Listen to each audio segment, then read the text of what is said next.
Hello, everybody, and welcome to Early Access Podcast, episode 70, Fallout 4. It's like a joke. I got jokes. Jokes are funny. My name is Angelo. I'm your host, as usual, and thank you for checking out Early Access Podcast. So Fallout 4 happened, so I haven't done anything else. I don't know what you all would have had expected, considering all the Fallout stuff that I've been having going on lately, but I mean, it's fucking Fallout 4. So let's talk about it real quick. I think it's got a 78% out of like 14,000 reviews on Steam currently. It broke the record for most concurrent users on Steam at like 400 and some odd thousand, 444,000 concurrent players at the same time playing Fallout 4. So far, I've gotten about 6 hours into the game, and I don't think I've left like the first town. I've been messing around with all the new features. The crafting stuff is really cool. I've already found 2 different sets of power armor. There's just all kinds of crazy shit. It's great. It's exactly what you expect, though. If you're not looking for a big open world RPG where you can interact with everything, but where some shit's kind of broken, you're probably not going to like this game. I'm just being realistic here. It's not that it's bad. It's just the way their games are made. They're so big that the QA to try to fix every single glitch and bug is just not going to happen. But it's been great. I've been having a good time with it. I'm enjoying it. It's exactly what I expected. No spoilers out of anything yet, but the story seems pretty cool. I think in the 6 hours, though, I've only completed 2 missions, 2 quests, because that's how I play this game. I just keep, I find something on the mini-map, kind of like, you're like, ooh, what's that? And you go after it, and you try to find out what it is. That's what that is. If you didn't see the YouTube video, I did post a YouTube video yesterday of my unboxing of the Pip-Boy, because I got the Pip-Boy edition of the game. If you're watching this on YouTube now, you're going to see it again, but I'll talk about it real quick. It's actually really cool. It's a little cheap feeling, though. The plastic is kind of crappy. One of the buttons was broken, which if you watch the unboxing video, I did manage to fix that. What happened was, whenever it was put together in China, because this was made in China, it was missing a screw. So when I pushed into it, it actually just pushed inside the Pip-Boy itself.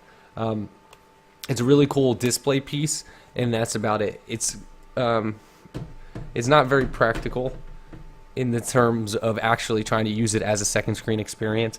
I dicked around with it a little bit when I was playing yesterday, and it just didn't work for me. So I'm going to charge up my iPad and try to use that for a second screen experience, because even using the app on the phone is a little bit wonky because it's so small. So it's like hard to push anything on an app. It works really well, though. It's just a pain in the ass to get it to actually work. Other than that, the shooting feels a lot better in this Fallout. I don't know if you remember in Fallout 3 and Fallout New Vegas, you had to...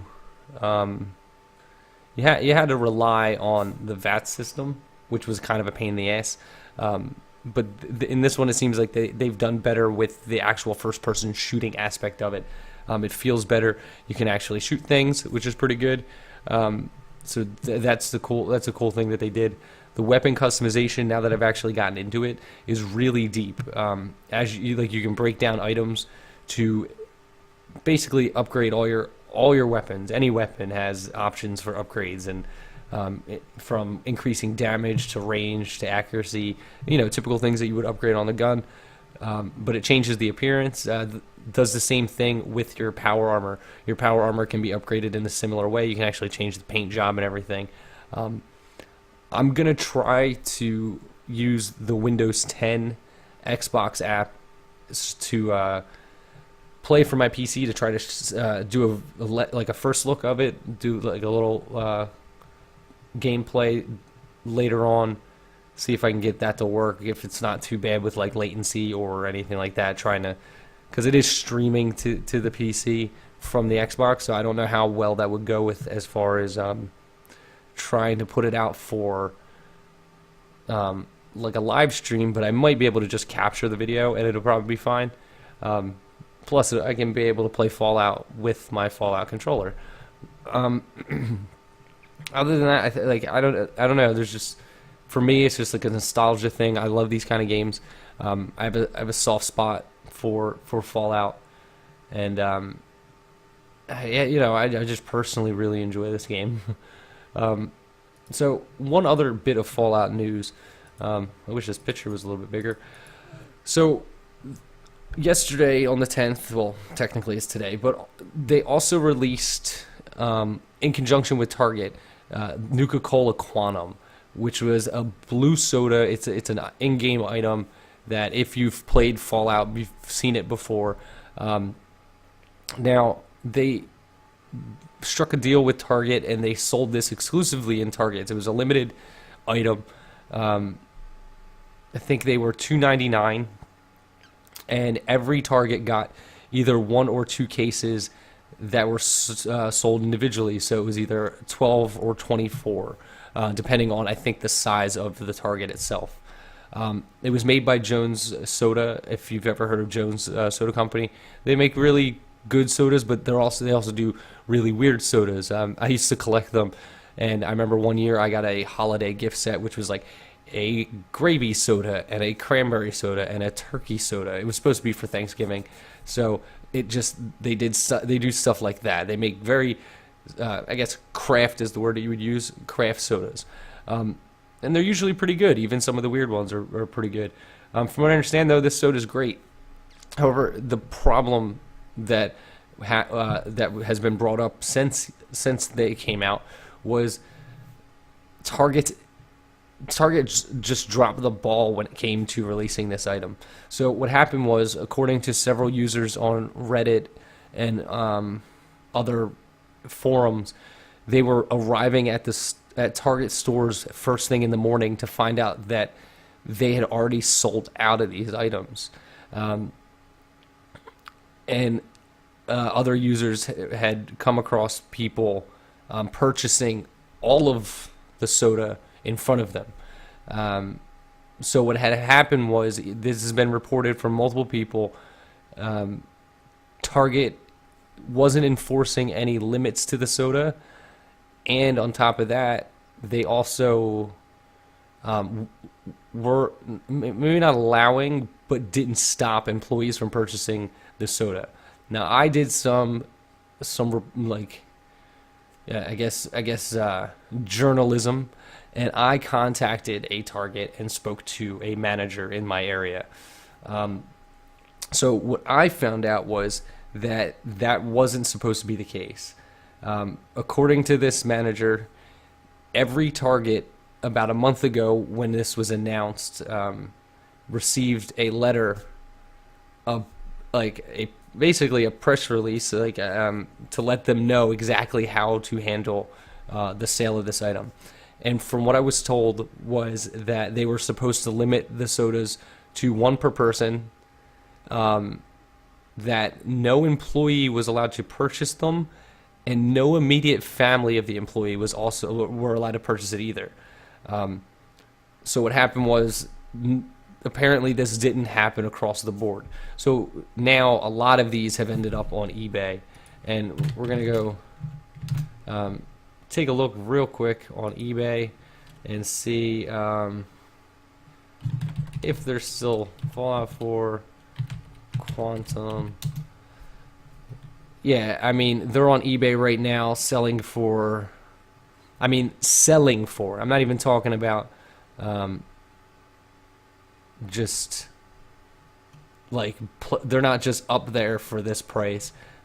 So this one's got 19 bids, and it's sitting at $56 and ends in about 15 minutes. Some of them are listed for $80.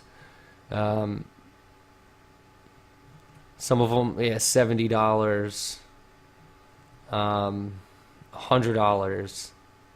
I mean, there people are selling them like, yeah. So, they're all over the place for the price, and it's kind of crazy.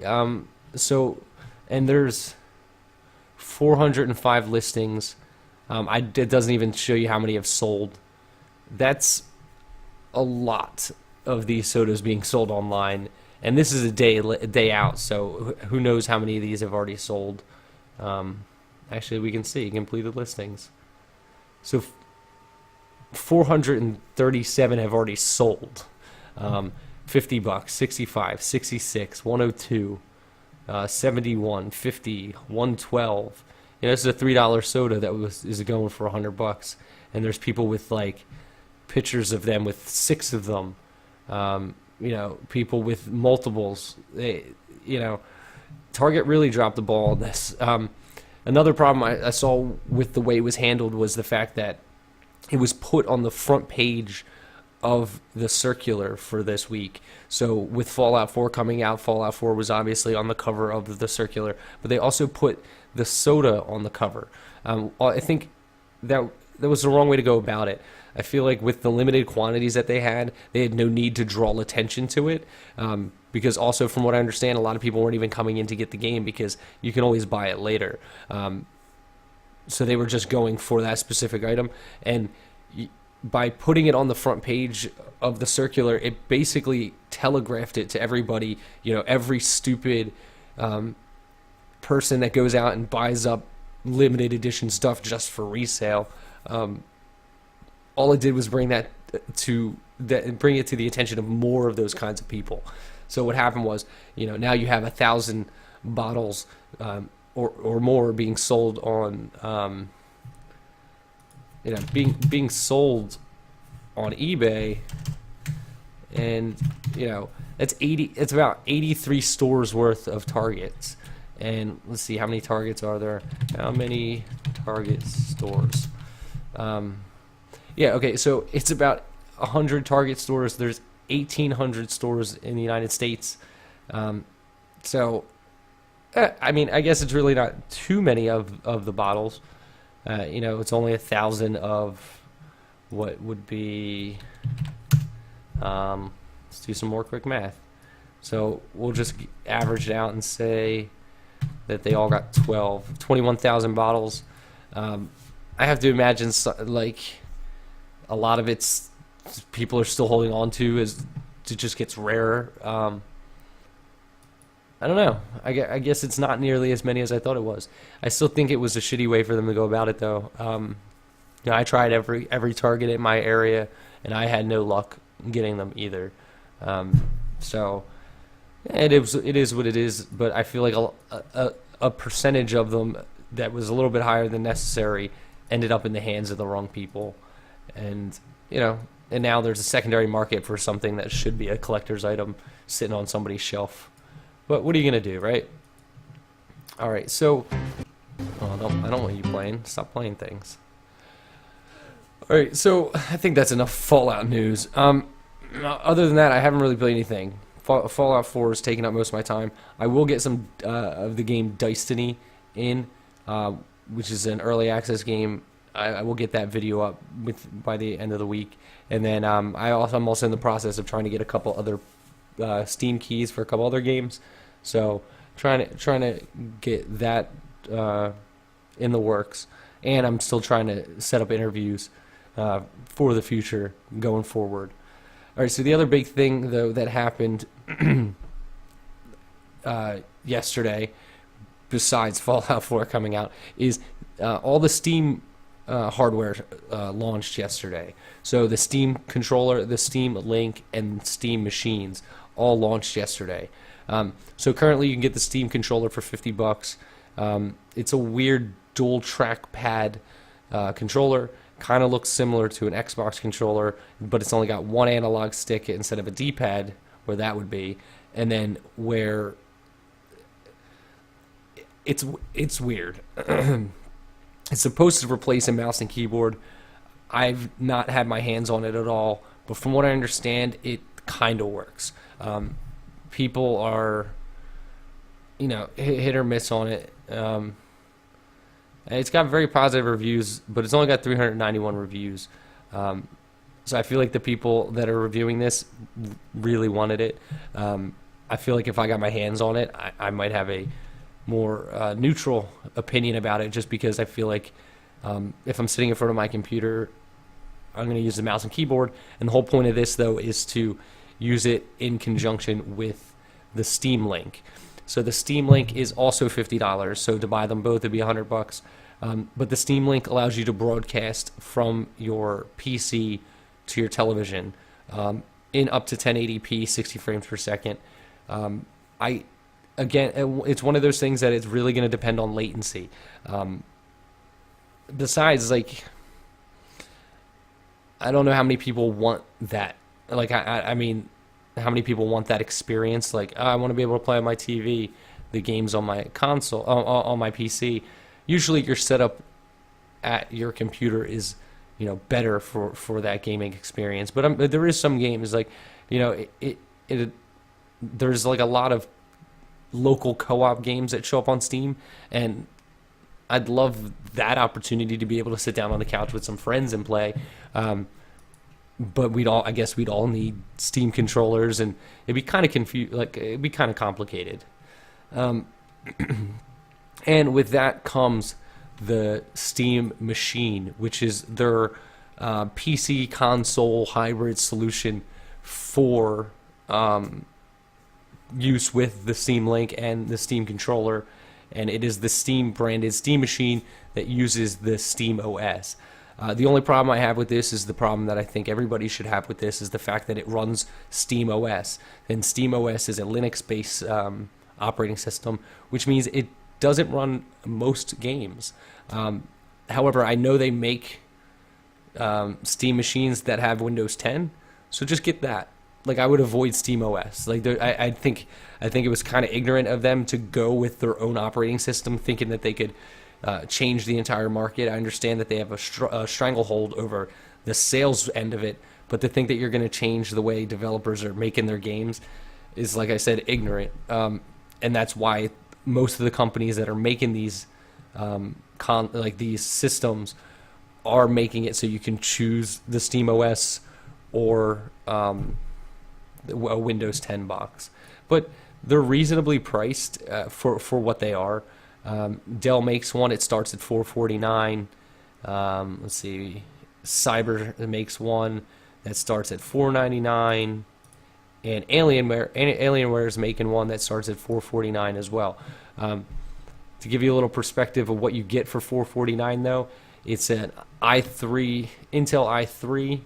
You get 4 gigs of memory, a 500 gigabyte hard drive, and let's see, does it even tell you what kind of... So you get it just says GeForce GTX GPU, 2 gig DDR5. So I'm assuming it's like a 700, no, maybe a 900. All the Alienware ones seem to come with Steam OS. But the prices range from, the moderate price of $450, but you're only getting 4 gigabytes of memory, and you're gonna be hard pressed to play some stuff with 4 gigs of memory, especially if it's optimized for PC. But you have that on the low end, and on the high end, you're still actually pretty reasonable for a PC, especially for what you get here. The high end of this Alienware one is $750. With the $750, you get an i7, you get a terabyte hard drive, 8 gigs of RAM, the bullshit Steam OS. Let's see, it looks like it's all the same. It looks like it's all the same video card. It comes with a Steam controller. Anything else fun with it? No, not really.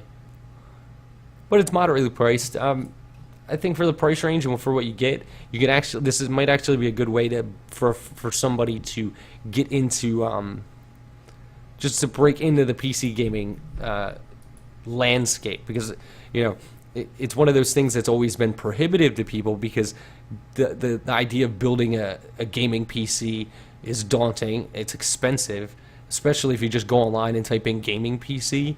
The numbers that the internet will spit back at you are horrifying. Like, you'll be spending $2,000 for a PC before you know it, and it's probably not worth it. So at these prices for what you get, it's actually it's actually a good entry level for a lot of people, especially in the box that it comes in. You know, it's not big. It looks like a console, and I mean, even in the middle, like you're doing perfectly fine in the middle of like their price range here for what you're getting for your money. Plus, you get you know, you get a warranty, all that stuff. If you try to go equivalent with a desktop PC, you're probably spending a bit more. Power supply seems kind of slow. 130 watt power supply. No, it's just 130 watt AC adapter. It's not the power supply. Yeah, I mean, they look pretty cool, but like I said, the Steam OS running Linux is kind of problematic, just because, yeah, most games don't end up in Linux. Some do, don't get me wrong, but most of them don't. Like they got a bunch of games listed. It's like, you know, GTA 5, a couple big games, and then you got just some random shit. You got, you know, Ark Survival Evolved. This is optimized for Steam machines, and it's like, is it? Because that's not optimized for fucking anything right now. Like, everything runs like a toaster with that game. Like, I don't understand it. Yeah, I got Rocket League. You got Metal Gear Solid 5. So there is games out there, but it's just not all the games. But it is a thing, I guess. So if anybody's messed around with it, let me know how you like it. Because I'm interested, especially in the controller, especially just from a, you know, journalist aspect. I'd like to know just so I can have a better opinion when I talk about it in the future. All right, so I only pulled one game. There was only one early access game that I saw that looked worth talking about, because this one actually has no reviews up yet. It came out November 9th. It's called Magician's Apprentice. It's $9. It's on sale for 10% till the 16th, so you can get it for $9 instead of its regular 10. Now, this game caught my eye because it reminds me of the original Diablo. So, you know, top-down, three-quarter view. The art style actually looks a lot like some of the early, what the hell, Ultima games. So you're basically running around in this like RPG world. But the cool thing that caught my eye was that there is a crafting mechanic for all your spells. So it's a little tile-based mechanic where you're you know, dragging everything over to like a map that you can connect different spells to make different effects out of the spells. It's actually really cool looking, and for $9, the fact that it has no reviews is kind of interesting to me. So I'm going to take a look at it, see if I can get my hands on a copy of it, because I think it looks pretty cool. Like I said, it looks old though, and it does look a lot like you know, Ultima Online in particular. Similar art style. It might actually be the same tile set. I'm not sure, but it looks pretty interesting. But that's going to do it for this episode, for episode 70 Fallout 4. I'm clever, I know. You don't have to remind me. But thank you guys for coming and listening to Early Access Podcast. Don't forget, tell a friend, go comment. Oh, not comment. Review us on iTunes, 5 stars preferably, but it does help out the show. Helps bump up into the ratings. If you want to help out, though, early access on Patreon, if you want to become a patron. Trying to get more people onto that, any people, just because once we get people doing that, we'll get some cash flow, and I'll be able to, you know, buy cool stuff and do bigger giveaways. Like, you know, I order an extra Pip-Boy next time, or an extra controller, or you know, game giveaways and stuff like that, just for the Patreons. If you can't help out that way though, and you use Amazon, click through the Amazon banner at the bottom of earlyaccessmedia.com. Bookmark it whenever you buy anything off of Amazon. If you pre-order anything, just use that link. Gives us a kickback, and it does help out with the cost of the show. Other than that, follow me on Twitter, Early Access PC on Twitter, youtube.com/Early Access Podcast. Go sub, like, and thumbs up all the videos, comment, share stuff, you know, all that jazz. But that's going to do it for this episode, guys. See, what is this? This is Thursday's episode. So have a good weekend. I will see you guys on Monday.